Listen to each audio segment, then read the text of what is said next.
Salam alaikum, مرحبا بكم في la deuxième partie de notre cours اللي غادي نبداوها بلي conditions de Gauss.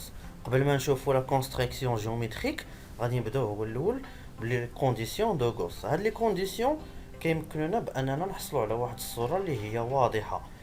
pour obtenir une image plus nette اللي يلاه قلنا يعني اكثر وضوحا d'un objet avec une lentille convergente, on arrive alors de réaliser les conditions de Gauss. يعني يجب أن نحقق شروط غوس اللي هما شنو هو الشرط الأول كيقول لي لي غايون ليمونو باسون au voisinage du centre optique يعني خاص الأشعة الضوئية ديالي تمر بجانب المركز البصري يعني ما تكونش بعيدة على المركز البصري باش نحصلوا على واحد الصورة اللي هي واضحة.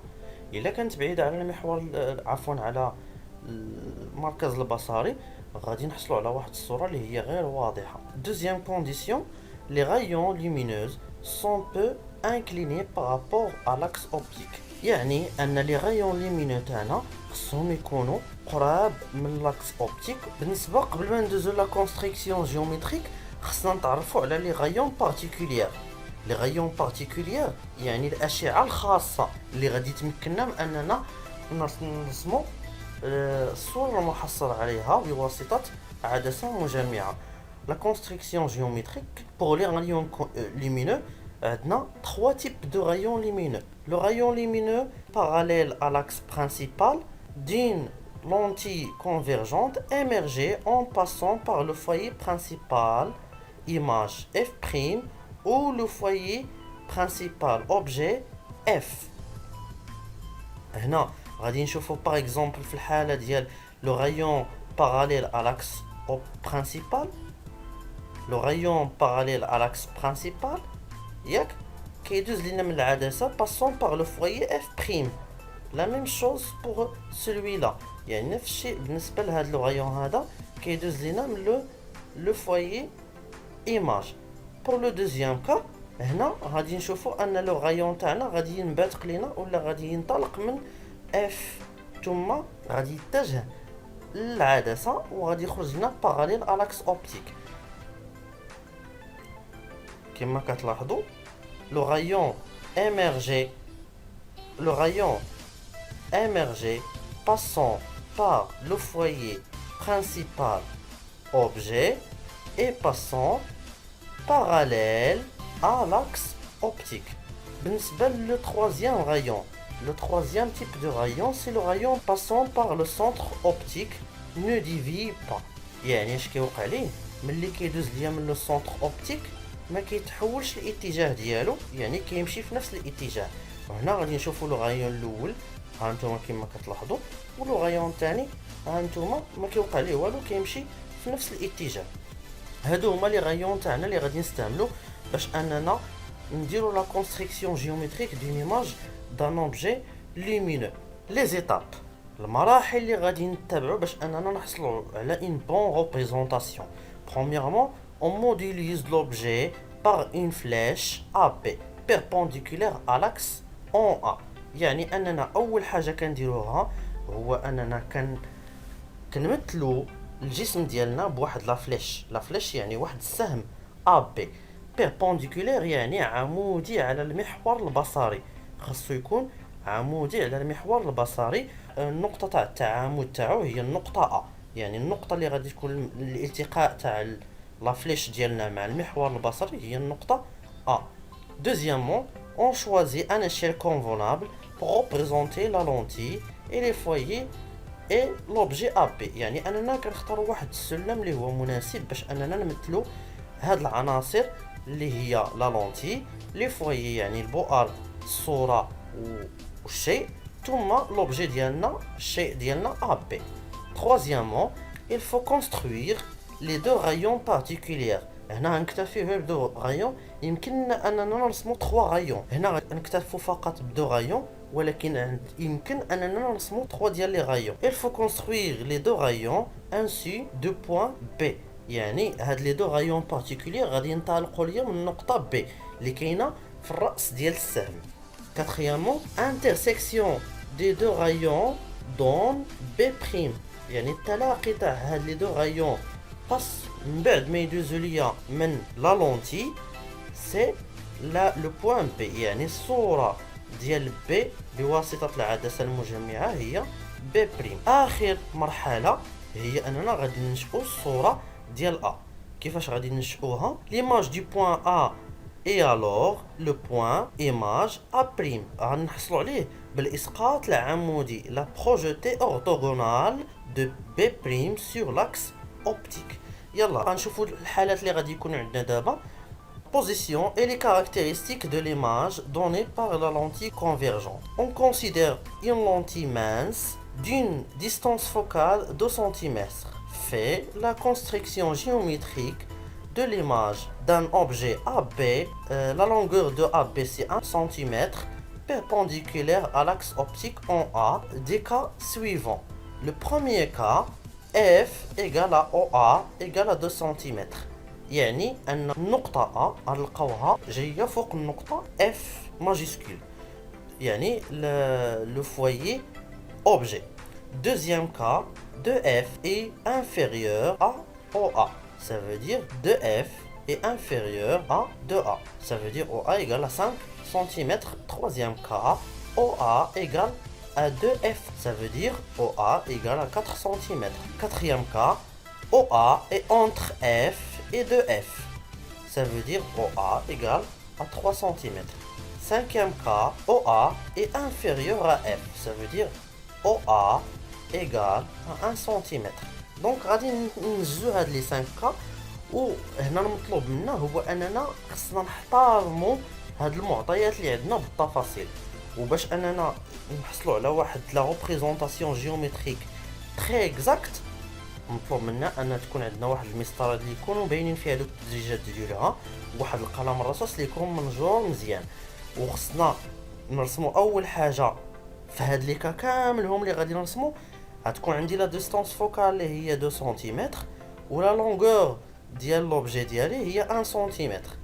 اوكي يلا غادي نبداو بلو بروميير كا اللي هو F égale à OA.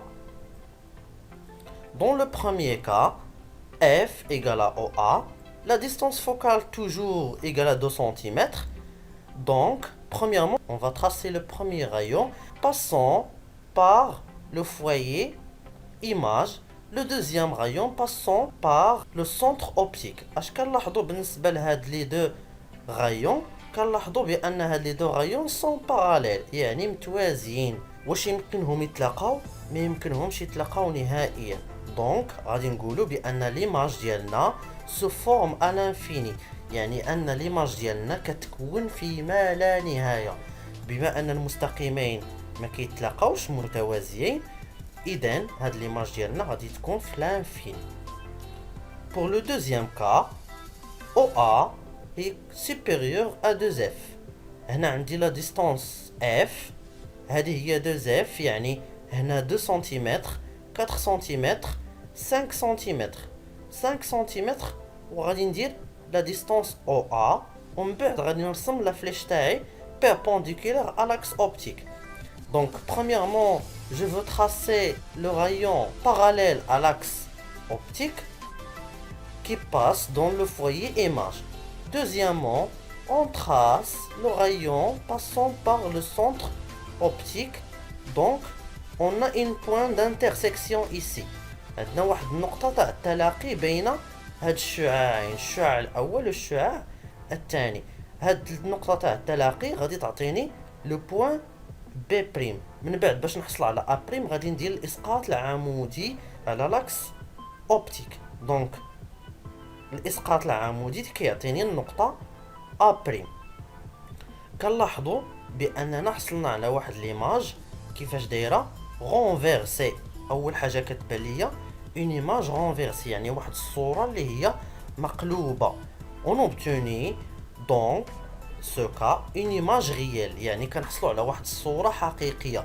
دائما الصور اللي كنحصلوا عليها من هذا الطرف هذا، يعني جهه لو فوي ايماج، كتسمى بصور حقيقيه.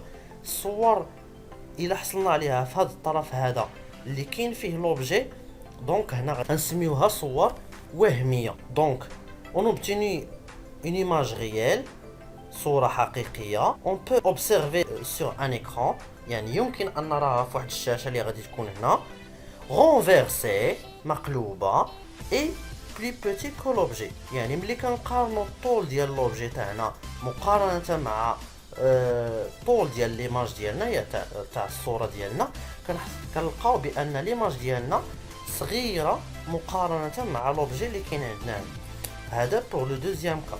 Pour le troisième cas, OA égale à 2F يعني ضعفي المسافة البؤرية. المسافة البؤرية هنا عندنا 2 سنتيمتر هنا 4 سنتيمتر. نفس الشيء اش كنديرو كنرسمو الشعاع الموازي للمحور البصري كيمر لنا من البؤرة الصورة ثم الشعاع الثاني المار من المركز البصري كيمر ليا مباشرة دون انحراف. هنا الشعاع الأول الشعاع الثاني كنلاحظوا بأن عندنا كذلك واحد النقطة تاع التلاقي. هاد النقطة تاع التلاقي كتعطيني الصورة ديال بي اللي هي بي بريم. من بعد كندير الإسقاط العمودي لا بروجيكسيون أورتوغونال سور لاكس أوبتيك. علاش كنحصلوا على لو بوين أ بريم.